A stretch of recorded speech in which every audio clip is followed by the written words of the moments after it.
for children with disabilities, children and young adults with disabilities. Yeah, so today we'll be discussing on managing challenging behavior. Managing challenging behavior. Okay, when you hear about managing challenging behavior, it's not just about people with disabilities first. It's not about people with disabilities, but yeah. So, introduction. Every day presents unique challenges when it comes to managing difficult behaviors. This may include public meltdowns, hitting, biting, scratching, self-injuries, action, and more. Before I continue, thank you, Mommy Janet. Thank you so much for giving me this opportunity, and thank you all for joining. God bless you all. Thank you. I'm not used to doing this, but regardless, I'm going to do it. Thank you, Ma. Okay, so like I said, every day presents unique challenges when it comes to managing difficult behaviors. This may include public meltdowns, hitting, biting, scratching, self-injuries, actions, and more. The range of behavior is vast, making this particular topic is a very, very broad topic. If you want to speak about mine, it's very, very broad, but we'll try and we'll just narrow it down. So because we just have 30 minutes, so we'll narrow it down to at least get effective strategies on how we can manage behaviors and challenging behaviors. Next slide, please. So my outline is very, very brief. What is behavior, reasons for behavior, types of behavior, and strategies for managing challenging behaviors. Conclusion, question and answer. Yeah, that's what we'll be looking at today. So what is behavior? What is behavior? Behavior refers to any observation and measurable actions or response of individuals, often influenced by internal emotion. It can be how we want to. It can be internal. It can be external. It can be environmental. So any observation or any response of an individual is a behavior. So the key points, challenging behavior. So behaviors are different from challenging behaviors. But we'll be looking at that. But what's challenging behavior? Challenging behavior is an action or behaviors that are socially inappropriate, socially underlined out inappropriate and disruptive, harmful. It can be harmful to the person or someone else. So once a behavior is harmful to a child or it's harmful to the peer group, it's challenging already. And so or interfere with our daily life and learning. So that's challenging behavior. So reasons for challenging behavior. I'll try as much as possible for this meeting or this section to be interactive, because I have a little bit of activities that we'll be doing together to make us understand the key points, as in the keynote of what we are trying to do this afternoon. I'm struggling to see this slide. Can't you see? Yeah, it's kind of very small. Oh. Okay, there are 4 reasons for behavior, like I said. So today we'll be looking at the reasons why children exhibit behavior, be it challenging or non-challenging. Yeah. So there are 4 functions or reasons for behavior. We have escape. Is this the next slide? Yeah. But were you seeing it before? Yeah, it's kind of... It's blurry. No, can you click on the slide, like type of behavior, please? I don't know why. Yeah, this is the type of behavior. Yeah, I think that one should come first.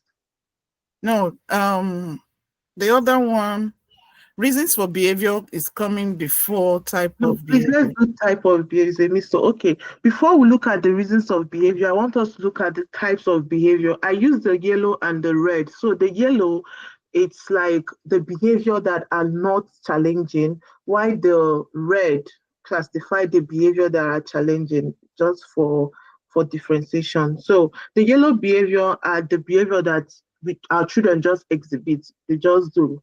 For example, I have not listening to instructions. I say do this and they don't do it. Or throwing, I can't see my slide. Okay, like throwing tantrums, like not listening to instructions, and rigidity. For example, they are too rigid, or they don't want to share. They just all those small behaviors that children just pick up and exhibit. Note, they are worth working on, but they are not harmful.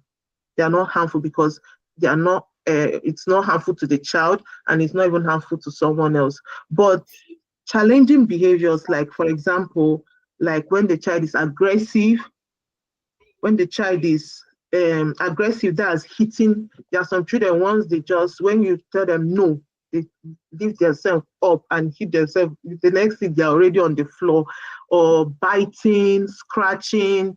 You just see them scratching another child, or scratching themselves, or biting themselves. So those behaviors are challenging. That's the aggressive part. Then the dangerous part, we are looking at running, wandering. You see a child who just run out of the house, or you see them a lot with children on the spectrum, but even non children without disabilities still exhibit this kind of behavior, challenging behavior. Some wonders that before you know, a child will wander around and the parents start looking for them and you don't know where they are. So those are challenging. Jumping from height, a child will just climb top of something and the next thing the child jumps down. So those behaviors are kind of challenging. Then we have the sexualized, that's inappropriate touching, a child touching another child, or touching herself or himself inappropriately. So those are challenging behaviors. So the red and yellow is just to classify these behaviors so that we know that these ones are harmful and these ones are not harmful. Yeah. So I have an activity for us. I don't know if you have your pen and paper, or you can unmute and talk. Okay, what are the behaviors that we see our children exhibit? We are moms, right?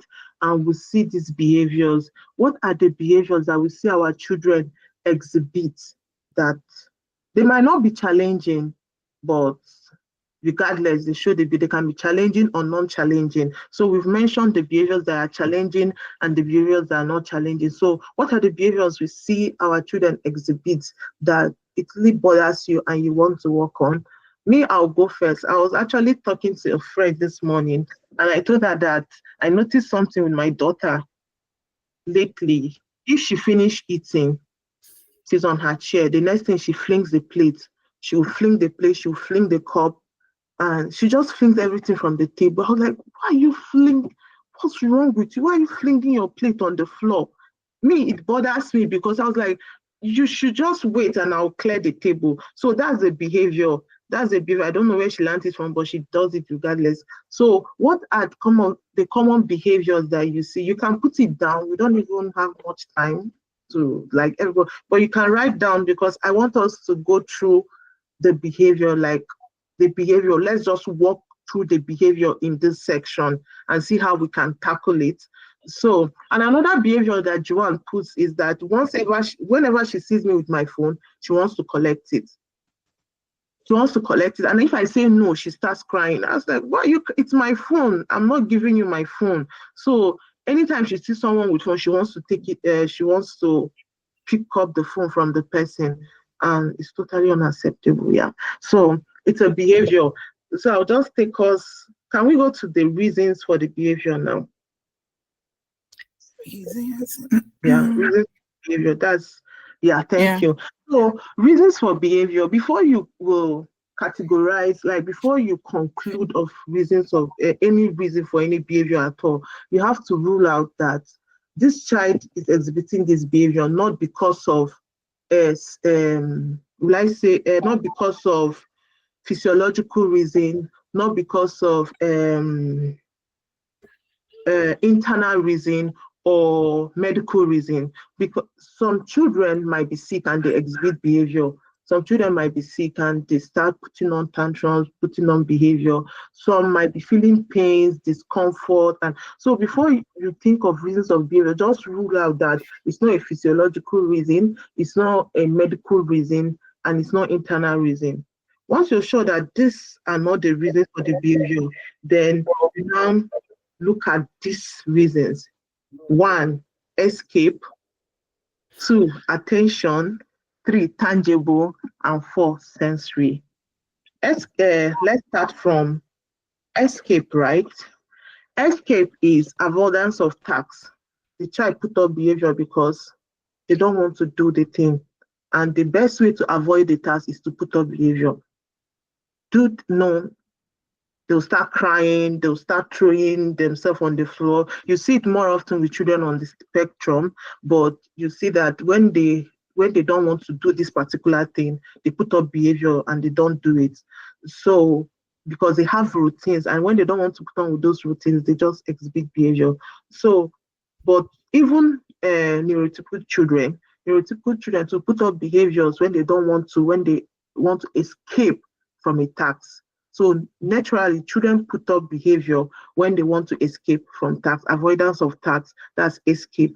So the second one is attention. Attention, when there is, I don't know if it's just, when there are new people in a, like you take a child to a new place, or there's a visitor in the house, the child puts up behavior because they want to be noticed, or they need attention, external attention, social attention, like attention from other people. So they automatically just put up behavior just to get that attention that they need. Then we have tangible. Children put up behavior because of tangible. That's, for example, when they need toys, they need screen time, they need what will yes, food, they want drinks or something, like things that they like. So they just put up behavior because of those tangibles. That's another reason for behavior. Another reason for behavior is sensory. Mostly you see this in children on the spectrum, like they do this to stimulate themselves, like all this jumping, spinning. They will just be doing repetitive behavior. Like, for example, a child will take matching sticks and arrange it straight to 100. The child will scatter it and start again to arrange it straight. So they do these things, repetitive behavior, like sensory. So when you stop them from doing that thing, they put up behavior because it's what they enjoy, and you just stop them from doing it. So they will just put up. So sensory is another reason for behavior. Next slide, please. So in these reasons for behavior, I want us Can you hear me? Sorry. Let me reshare the screen. I just saw comments now that the slide is not bold enough. I will yeah, stop even sharing. I'm I'm not even sorry. I'm not even using the screen at all because I'm not seeing it. Wow. I'm so sorry. I'm I not don't trying know what's to. going on. Just give me a few. I'm sorry. I sincerely apologize. I didn't check my phone initially. I'll share again.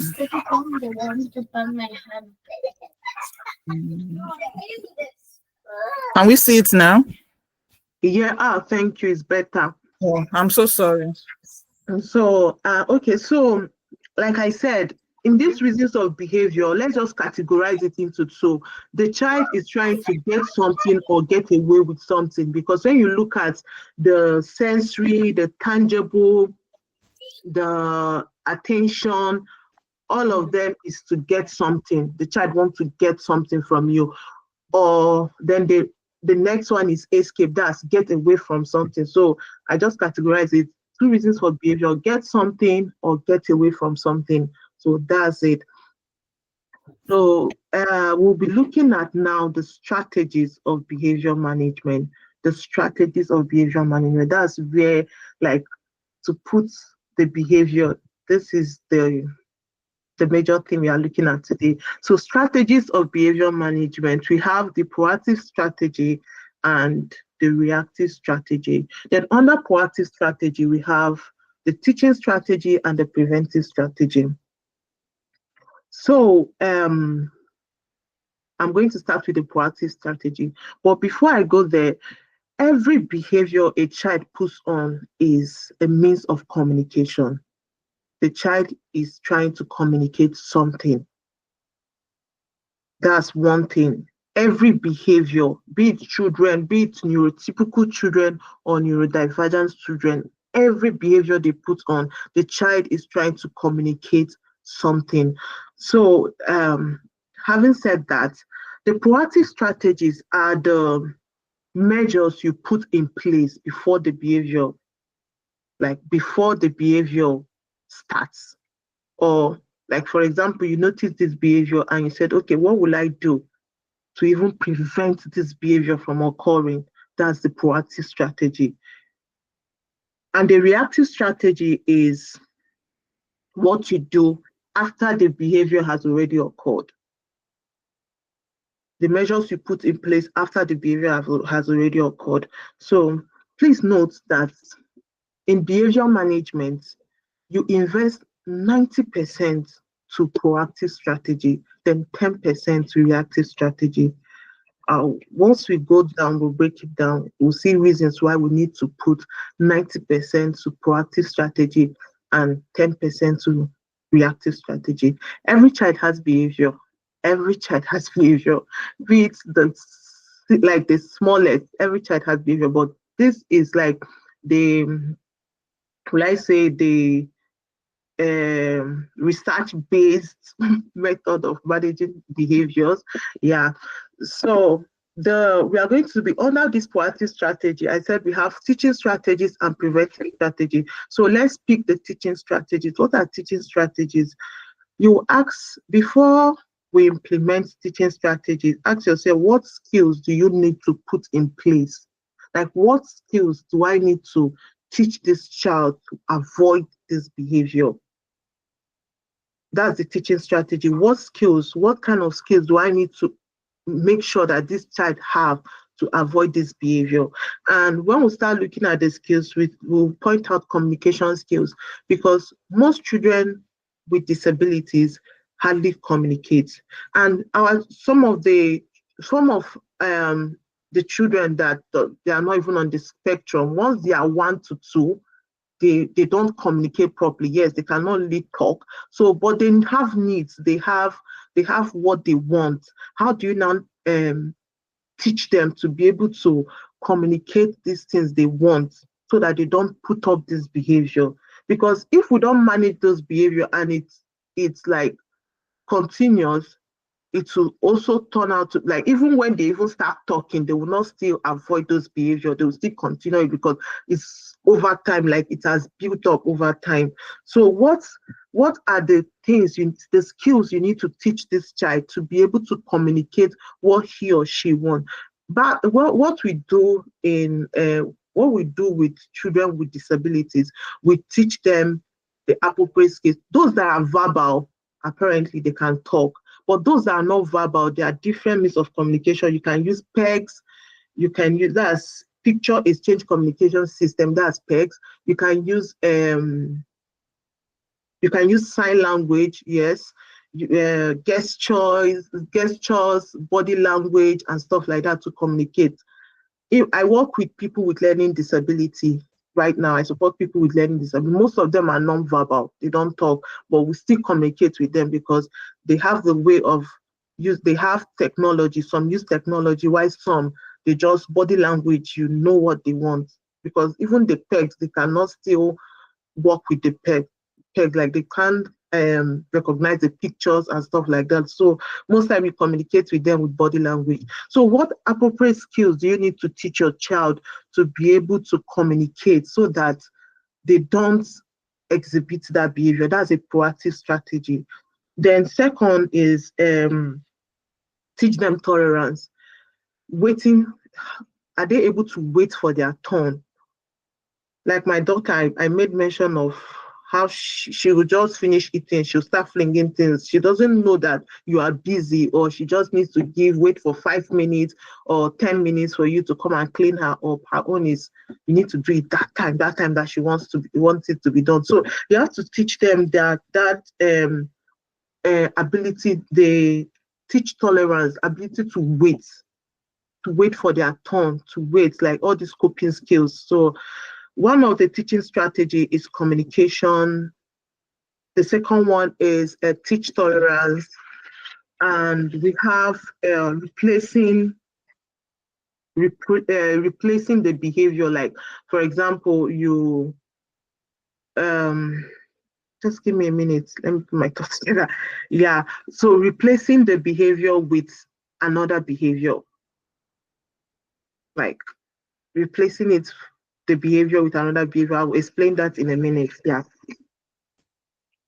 So when you're teaching, once you want to replace behavior with another behavior, that's, for example, when a child wants when a child wants a toy or wants a phone, you replace the phone with a toy. So that's another strategy, teaching strategy. I don't know why am I mixing my thoughts together with. I hope I'm not. Yeah. So another strategy, another teaching strategy is teaching coping skills. For example, counting when the child is, before the child wants to put up behavior, the child can decide to count from 1 to 10, or the child can decide to squeeze. We use this more for children on the spectrum. Once before they put up behavior, you just say, squeeze your hands. They squeeze their hands so tight, or they cuddle something that is very soft to give them that comfy stuff to calm their nerves down. So it's also a very coping, we use a lot, like a coping skill we use a lot where while providing intervention for children with disabilities. So you just know that thing that they want to, like those things, those little things that are helpful, and you just put it even before the behavior exhibit, even before they put on those behavior. So another thing about teaching strategies that you do, it gives you more time. It gives you more time because before that behavior occurs, you already have strategies in place.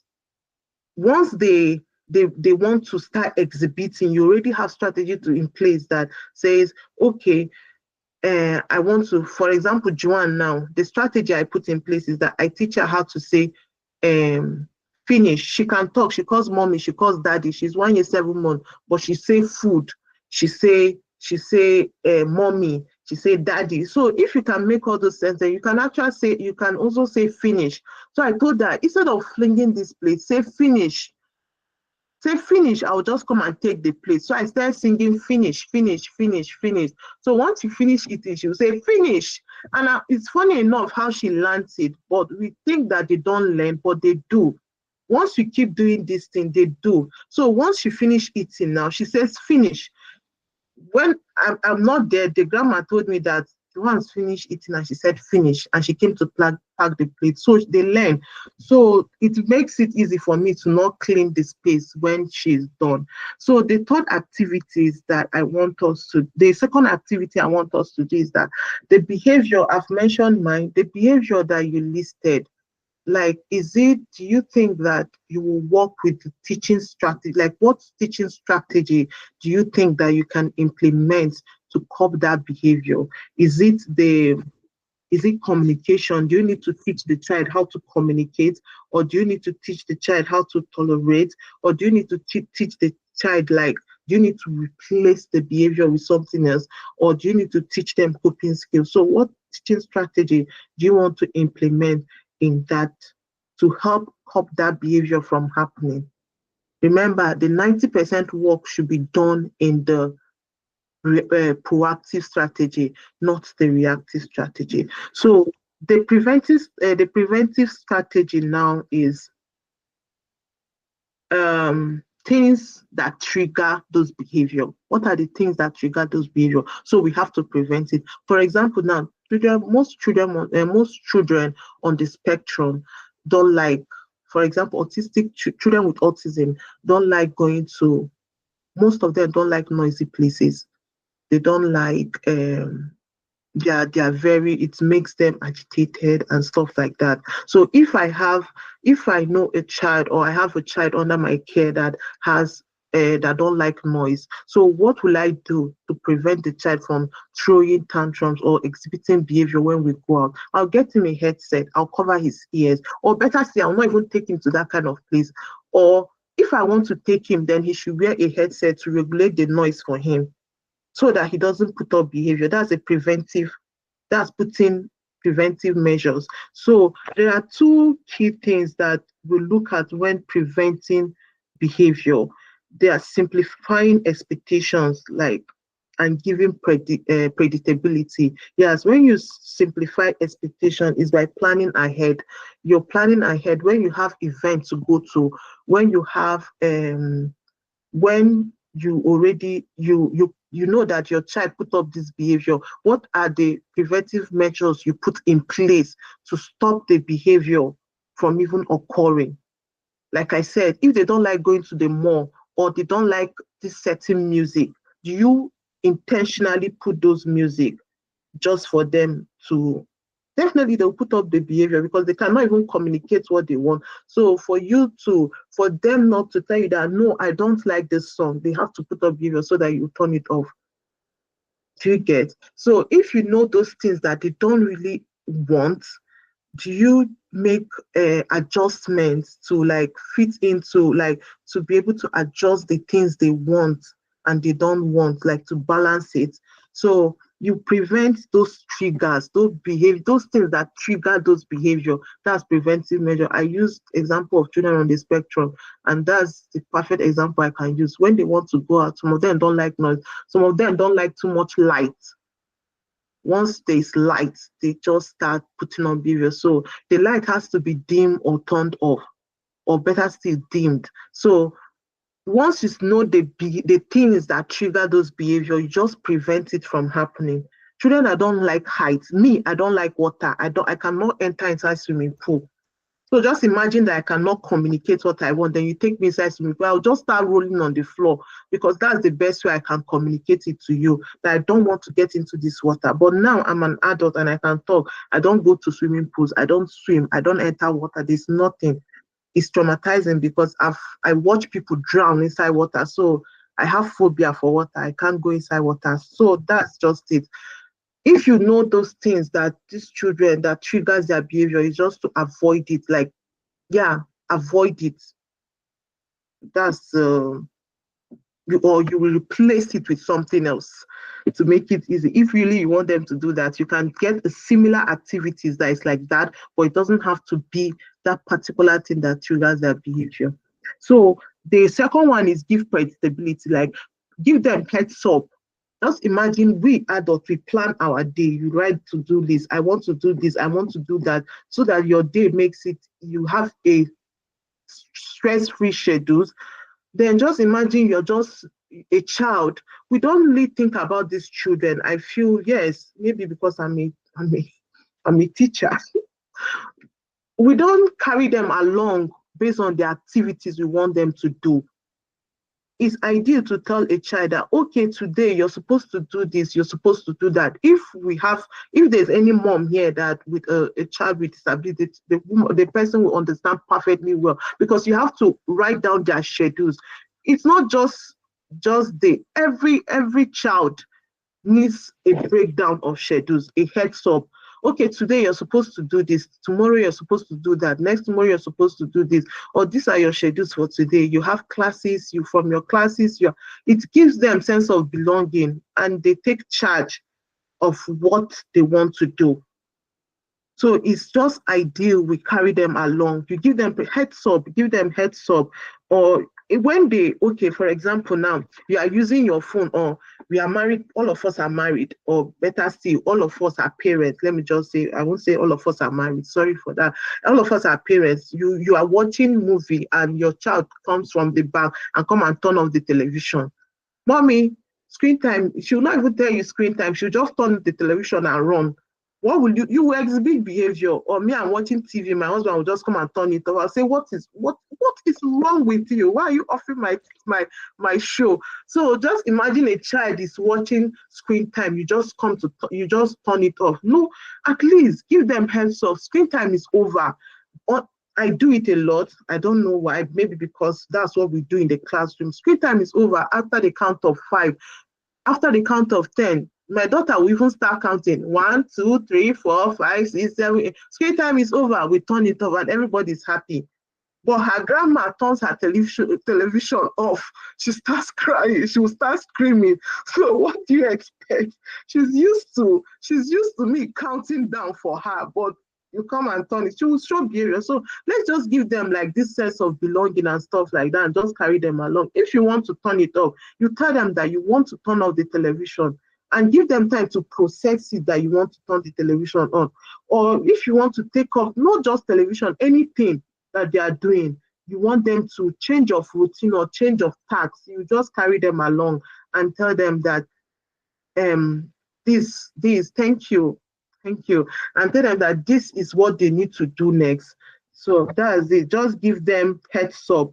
Counting down is very good. You can use visual schedules, you use pictures, and depending on how the child learns or how the child understands things, use these pictures after this after this. It makes it so easy. But that's for the preventive strategy. So what is the preventive strategy you've put in place for that behavior that you want to work on?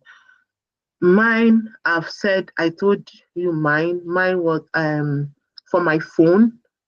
For my phone, the preventive strategy I put is that once I'm with Joanne, I don't like she's sitting next to me. Anytime I'm walking. I'll tell her that I am walking.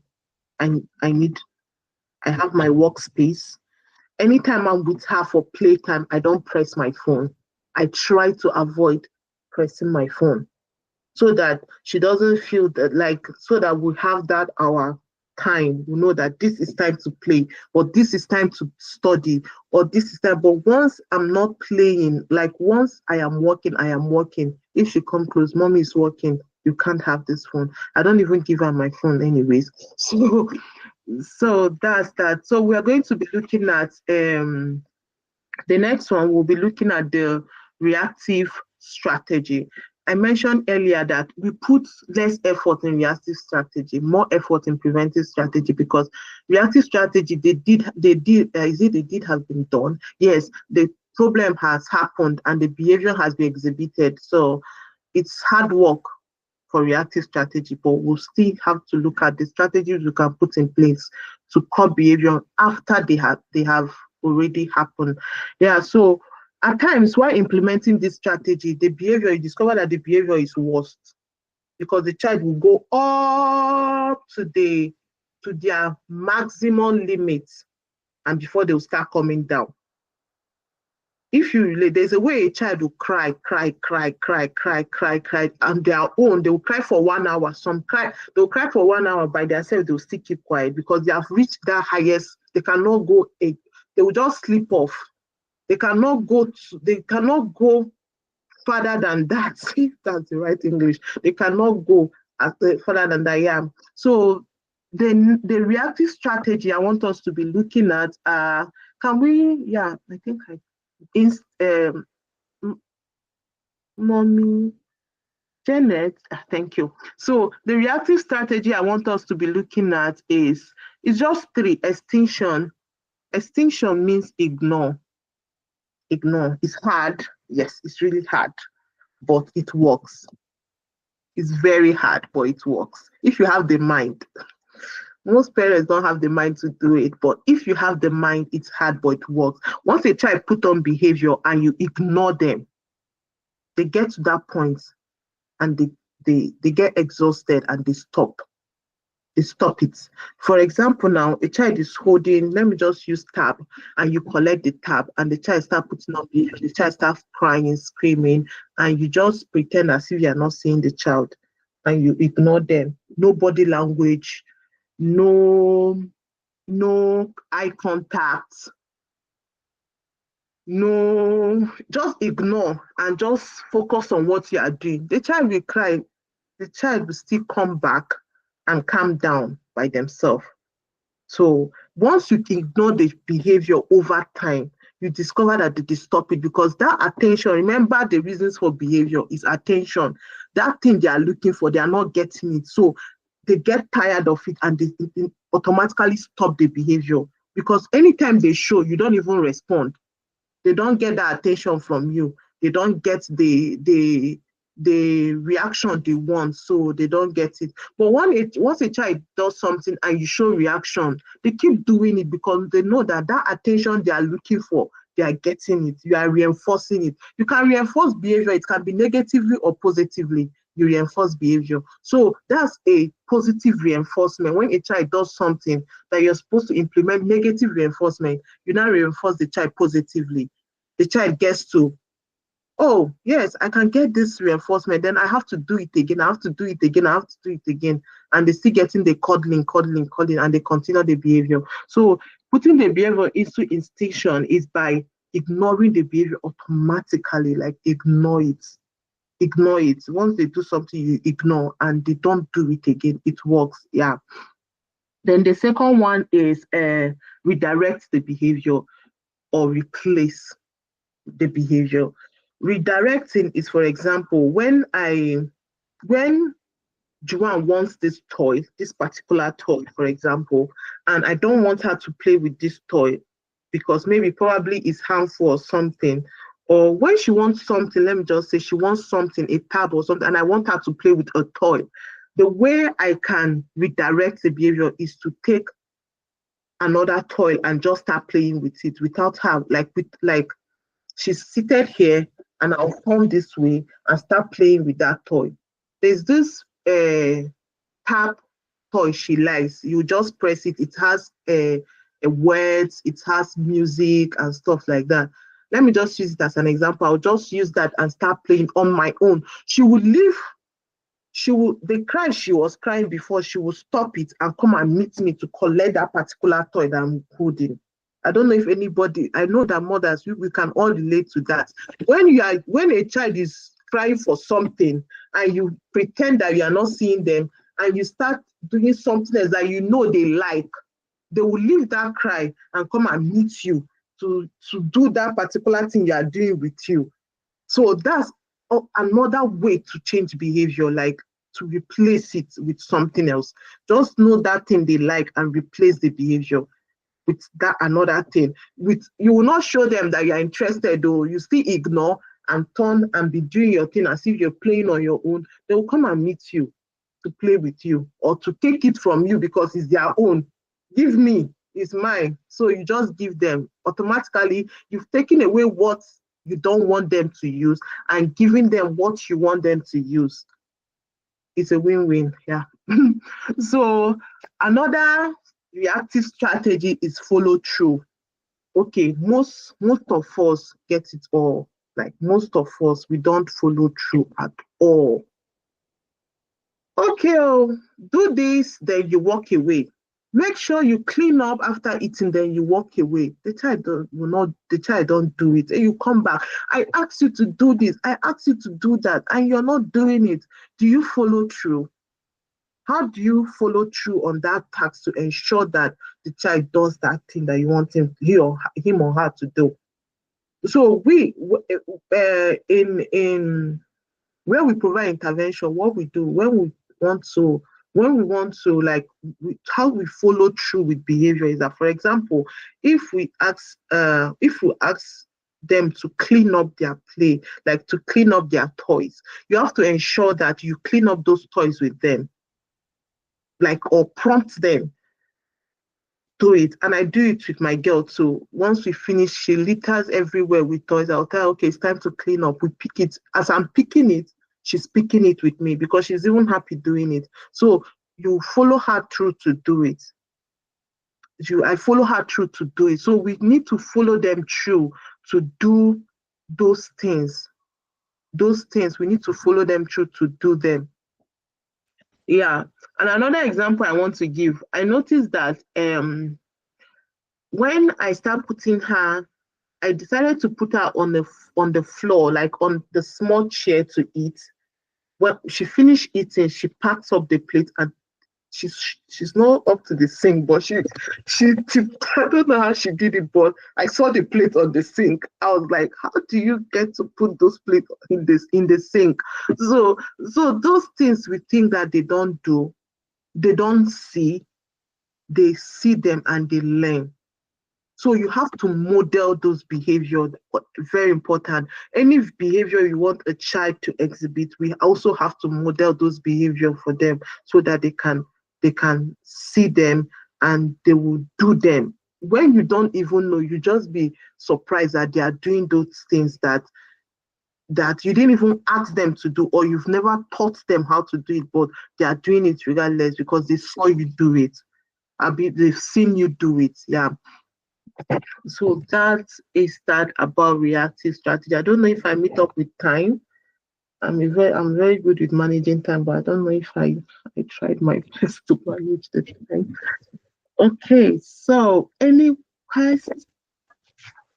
Yeah, I think I'm done with any question.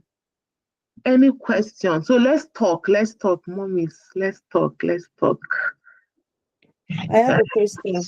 Yes, please. Thank you. Okay. I my the line of work we do, we work in care, and Mhm. I do both children and adult care.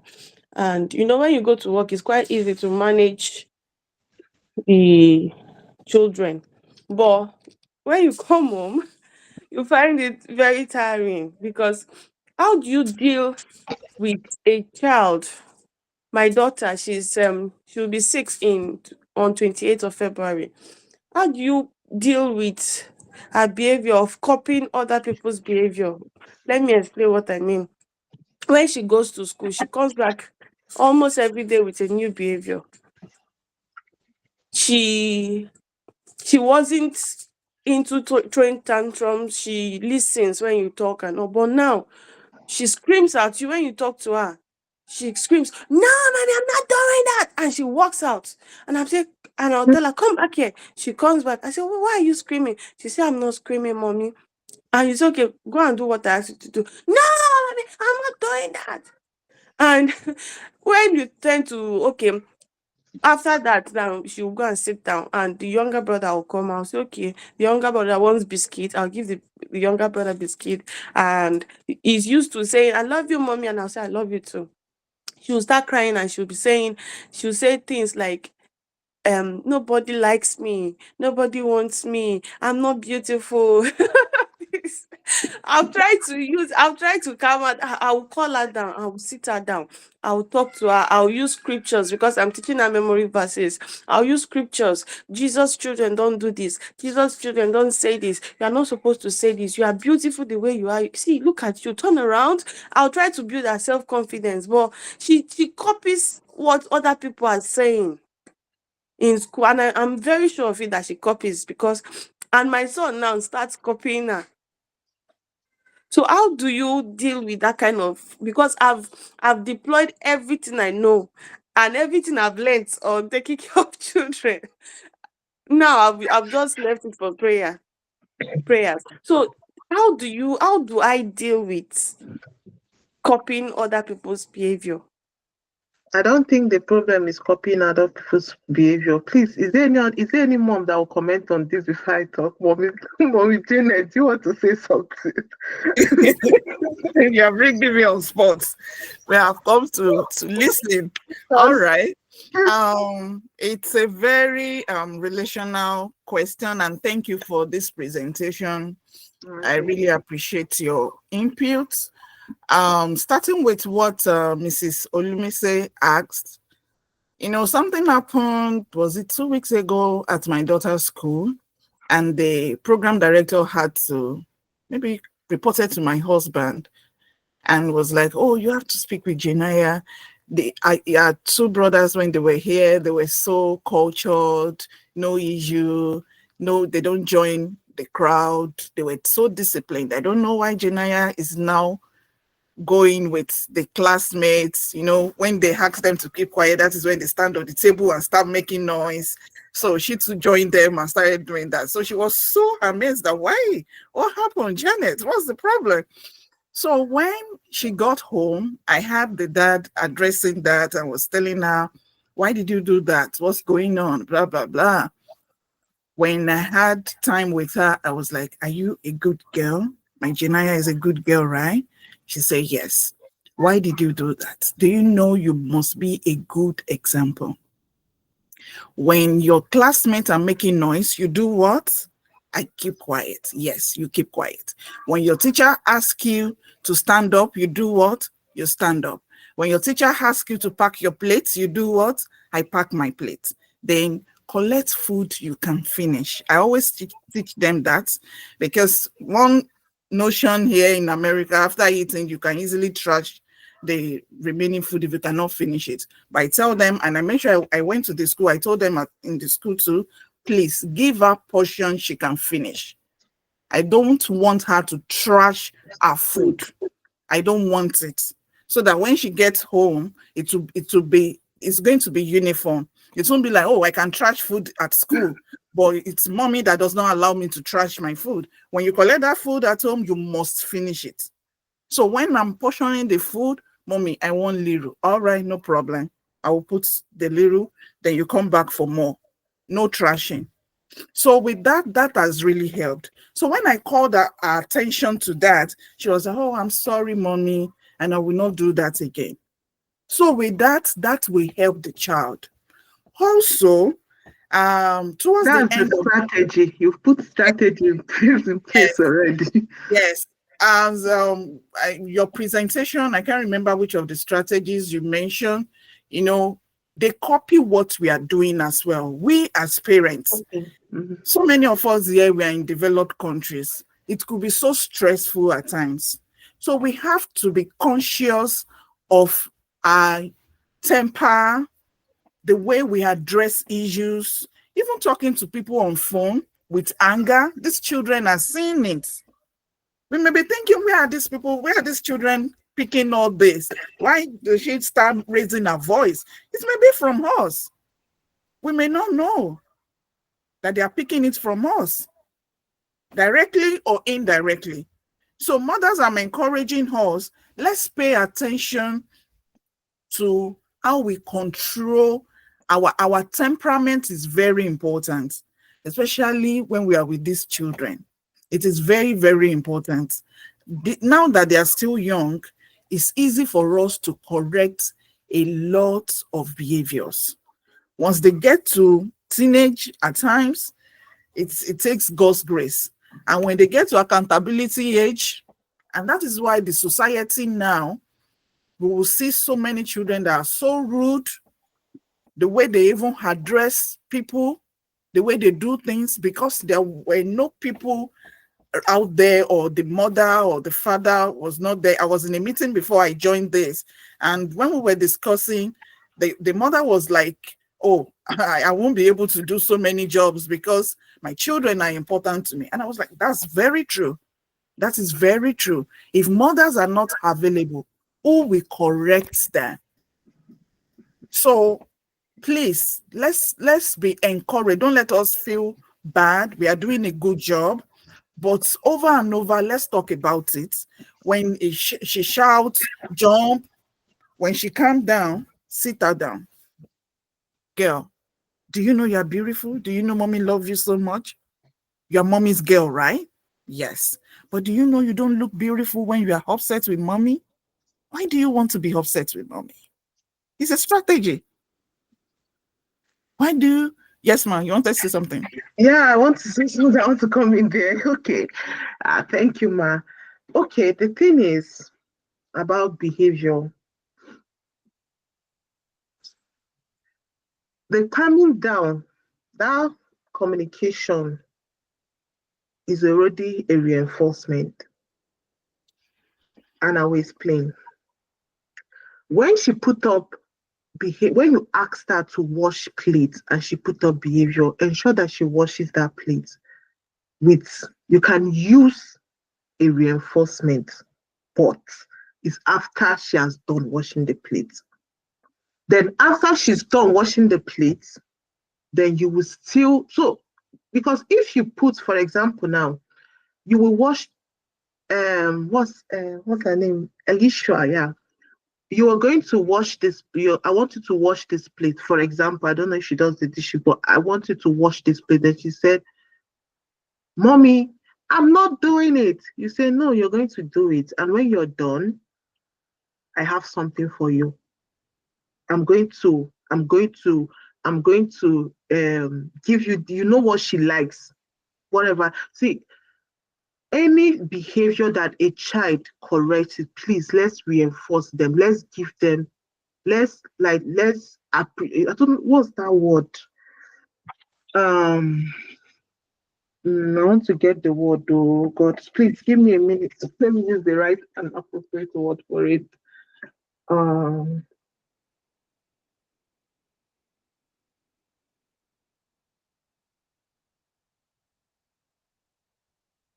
Oh God, I can't find it. But let's encourage them with gifts. It can be tangible.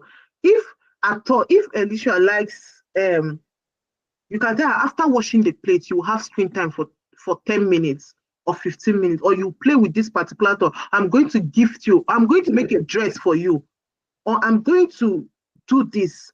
Like, it's reward. Thank you. Oh Jesus, reward, positive reward. Yeah, you will reward them with something tangible.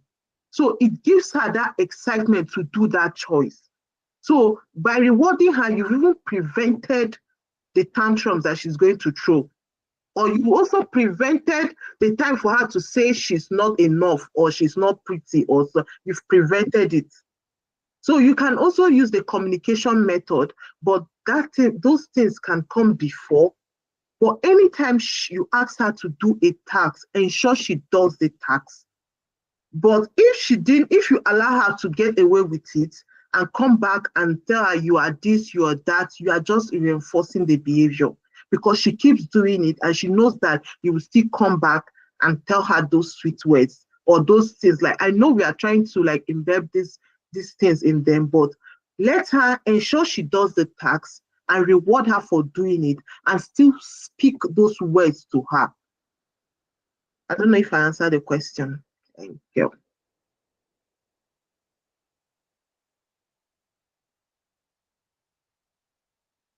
Miss Precious.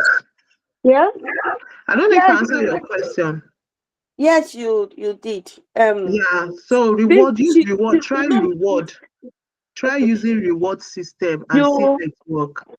You know me now. She will do it. Definitely, she will do those things. But my own is I just use this as an example now. She keeps coming with different things. How do I hold on. How do I like maybe You just cannot stop children. The thing is, like Miss Mommy Janet said, we have the right to stand in the gap we can stand in the gap for our children, and we tell them the things that we want them to do, or the things we want them to, how we want them to behave. But you are not in the school to know the behavior they copy, because you cannot stop that, because definitely she will go to school and she will meet different people and there's a possibility she will copy behavior. But now, the most important thing is that your own strategy is what will work. What are the strategies you put in place that anytime she bring those bullets, you already have, you have something to say, no, we know the rules here, we know how we work here, we know those things, you know what is applicable. You don't bring those things here. So it still boils down to the strategy you're putting in place. And it has to be the preventive strategy, not even the reactive strategy. So those preventive, like Mom Jane said, she told her, she gave examples that you know these things. You are supposed to be this thing. and you don't have the right to behave like this. So it's a strategy. It's already a preventive strategy. So even before she comes back with those, even before she put up those behavior, these things are in place. You need to abide by. This is the strategy we have in place. So before the behavior even occur, you can't stop her from. You will not follow her to school and select the behavior she learns or the one she doesn't pick, or we don't have the ability to do all those things. But in our own end, what are the strategies we put in place that those behavior, they cannot exhibit it? Those behavior that they see them do, they won't exhibit it. Or even though they mistakenly, you remind them that this is it. So I don't know. Yeah, Mommy Janet. Is there any other question? Yes. So where does discipline comes in? Or are we not going to discipline our children at all because we are in foreign country and make them bad? I'm so sorry. We are all Christian. So let us dig the Bible. No. Yeah, because these children, God will ask us how we take care of them, including discipline. Oh God, I have this thing. I know that this question is going to come out. Wait. Let me help you. I want to add to the question. Hold on, so that you will answer the thing together. We mentioned something on reward. Where do we draw the line of reward? Must we always reward them? Adding it to what Mrs. Esther just said, must we always reward them? Do they deserve reward all the time? Where do we draw the line? Add it. Okay. Let me also add before you add this one now. Eh? Are you writing it down? It's on my side, please. Is there anyone that is on my side here? I stopped this reward when anytime I tell my daughter or she knows what to do, she will come and meet me. Even though I don't tell, she will meet me. Mommy, should I clean this so that you give me this? So must it be every time you do something, you will get reward? I stopped it in this house, and I've stopped it totally now, because it's not every time you want something for what you do. Who is, as I am now, who is giving me something for what I'm not cooking a child. and Are you a child? Are you a child? Okay. You're not a child. Let us use our childhood now. Who gave you something for doing something? Don't do it now. You understand? Just that we're in a foreign country and things are different here.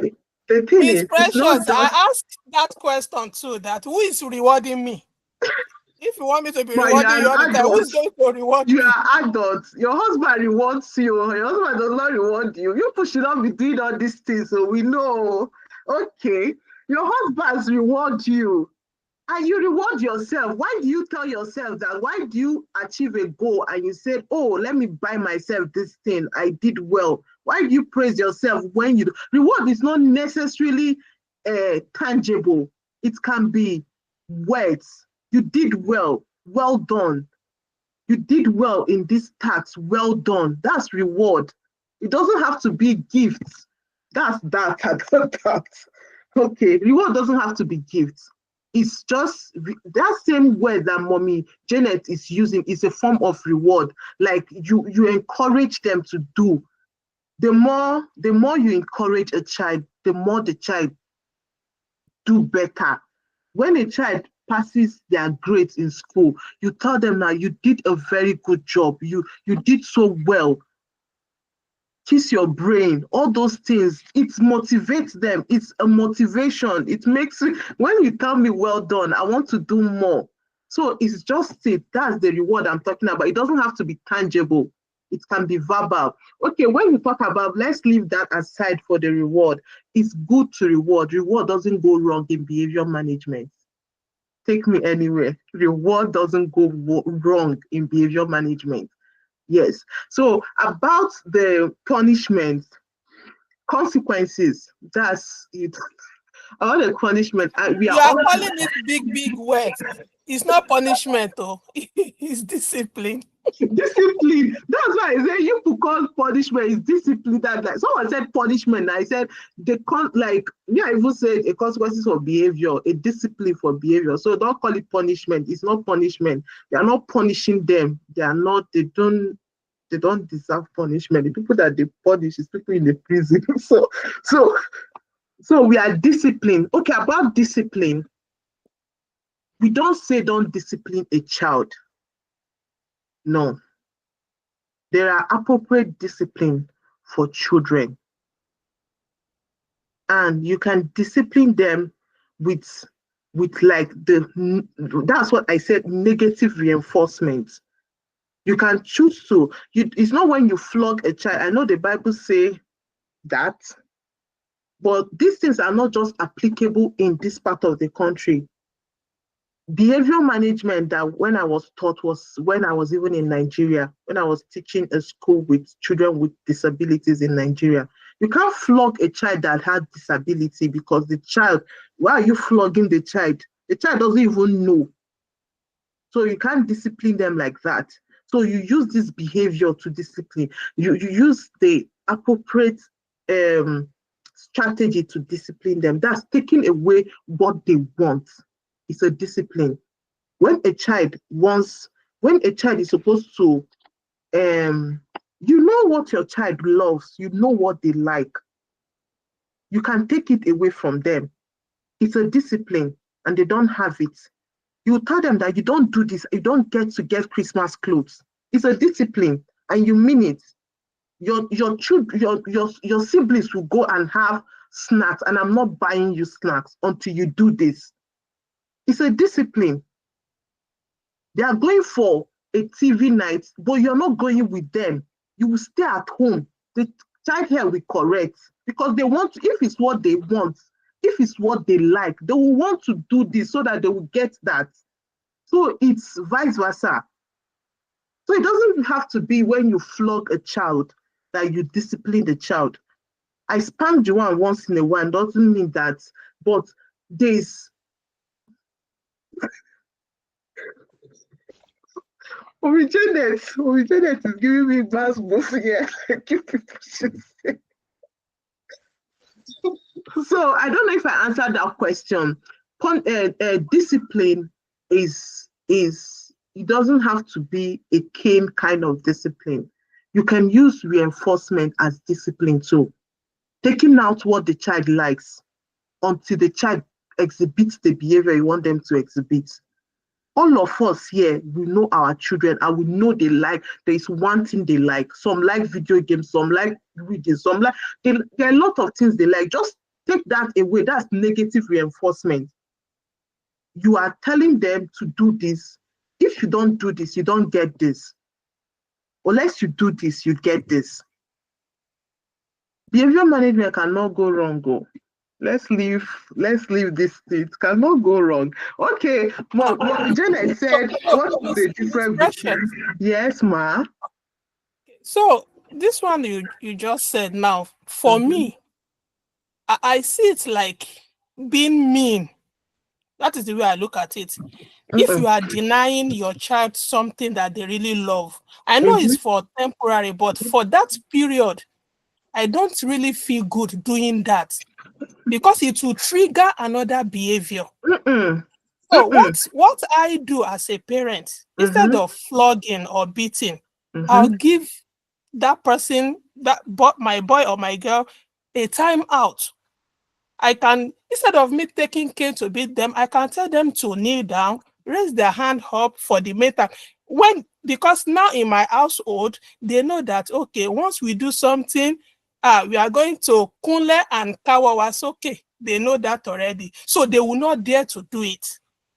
Instead of me flogging them. But for me to deny them for that thing that is very precious. You are using a very big one.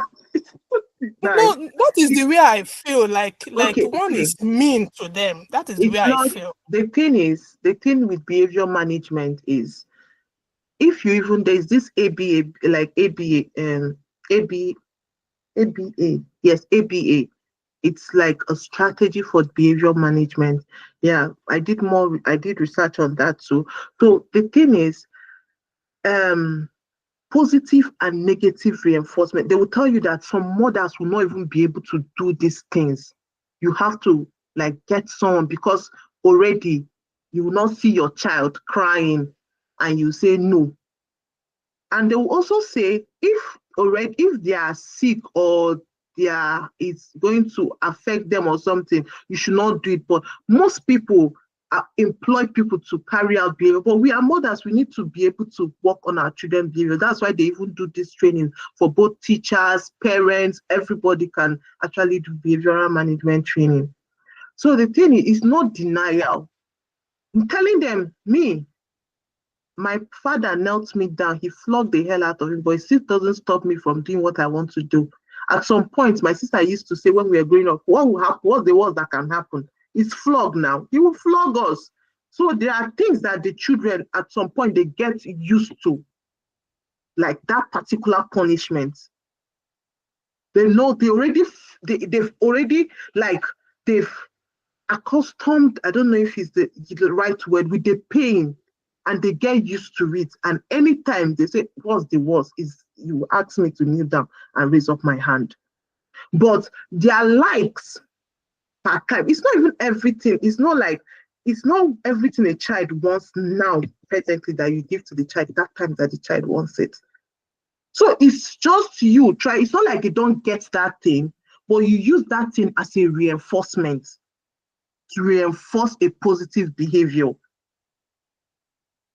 Me saying I just make mentions of those little things, but you know the things the child like. It's just to use it as reinforcement instead of using it as something that you can get anytime. You use it as a reinforcement, so that with time the child gets used to the behavior and the child keeps doing what you want him or he or she to do. I don't know if I made answered that. Yeah. Okay, can So, I? Mommy Janet, I want to answer that question: punishment and threat. Threat is when I'm telling you that if I catch you, I would. I didn't say punishment though. I said discipline. What's the Discipline. Okay. difference between Sorry. discipline Discipline and and threat. threat? So why am I using punishment? That's the wrong word to use. Discipline is when I'm saying that to discipline a child, like I said, it's not by flogging or by hitting or doing this thing. You can discipline a child by taking out something they want and replacing it, or taking out something for the meantime so they get to do those things and you give them back. But threat is when I will do this, I will do this, I will do this. It becomes empty because the child knows that you'll not even do anything. You are just talking. That's threats. You tell me that if I catch you, I will flog you. I'll say, catch me now. I will run down. You cannot catch me. So that's two different things. Someone is raising up.